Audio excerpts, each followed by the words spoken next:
On a regular day at work, you may search for data on the internet, watch videos like this one, share files with colleagues, or even have a video conference with people from other countries.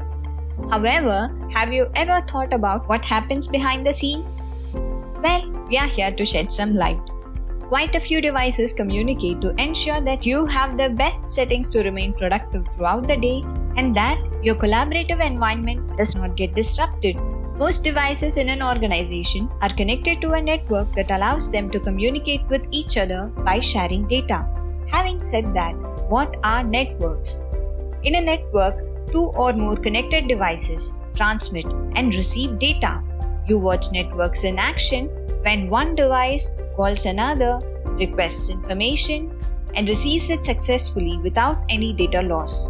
In a wired connection, the devices are connected with cables. In contrast, in a wireless connection, the devices connect over Wi-Fi. Often, the geographic location determines the nature of a computer network. In a local area network or LAN, cables help the devices connect over short distances in a defined physical space for sharing data, such as the office network in a single location in your organization. WLANs or wireless LANs work the same way as LANs, but the devices are connected wirelessly here. The last one is WAN or a wide area network. It is a network of networks that communicate with each other and can span a very large area.